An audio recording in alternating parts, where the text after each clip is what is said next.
केंद्र सरकारने अंमलात आणलेल्या पीएम विश्वकर्मा योजनेच्या माध्यमातून भविष्यकाळात आपण यशस्वी उद्योजक होणार असा आत्मविश्वास नांदेड येथील विश्वकर्मा कौशल्य विकास प्रशिक्षण केंद्राच्या संचालिका अश्विनी खंडागळे यांनी कारागिरांना मार्गदर्शन करताना व्यक्त केला। नांदेड जिल्ह्यातील सुतार, गवंडी, चर्मकार, न्हावी बांधवांना एका आठवड्याचे प्रशिक्षण देऊन स्वयंरोजगार देण्याचे मोलाचे कार्य या केंद्राच्या माध्यमातून होत असल्यामुळे अनेक कारागीर समाधान व्यक्त करत आहेत। येथील केंद्रामध्ये लक्ष्मण वाघमारे, अहमद शेख, गणेश क्षीरसागर हे शिक्षक कारागिरांच्या व्यवसाय उन्नतीसाठी प्रयत्न करत आहे आणि त्यांना मोलाचे मार्गदर्शन करत आहे। Gangadhar Gangasagare, MC news, Naigaon, Nanded. मी Ashwini Khandagale, PM Vishwakarma training centre Malegaon road Nanded येथील संचालिका। तर आपल्या इथे जवळपास 4 प्रकारचे ट्रेड चालतात। त्याच्यामध्ये मेशॉन आहे, त्याच्यामध्ये पुन्हा कार्पेंटर आहे, कॉबलर आहे, बार्बर आहे।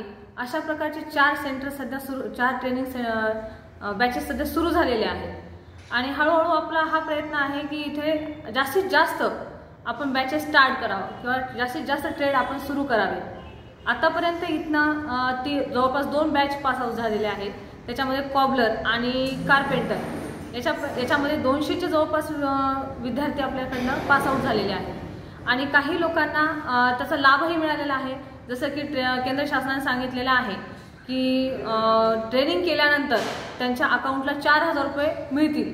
म्हणजे थोडक्यामध्ये आपण जे म्हणतो की दिवसाचं पेमेंट किंवा दिवसाचा भत्ता, कुणाचा कामगाराचा जाण्याचा खर्च, तर हा आतापर्यंत पडलेला आहे पहिल्या बॅचला आणि बाकीच्या बॅचेसला लवकरच येऊन जाईल तो। आणि मॅडम, भविष्यामध्ये या सर्व कारागीर लोकांना आर्थिक उन्नतीसाठी म्हणजे काय मदत होणार आहे शासनाच्या माध्यमातून? आता ह्या योजनेअंतर्गत शासनाने ट्रेनिंग केल्याच्या नंतर त्यांना एक 15,000चे टूल किट देण्याचं आश्वासन दिलेलं आहे आणि ते टूल किट आपण सिलेक्टही त्यांना करण्यास मदत करतोय।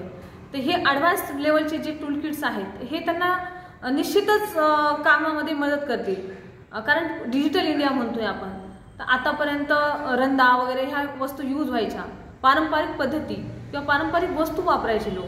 तर आता हे पारंपरिक वस्तूंसोबतच त्यांना आधुनिक युगातील वस्तूसुद्धा वापराव्यात त्यांनी, यासाठी शासन प्रोत्साहन करते त्यांना।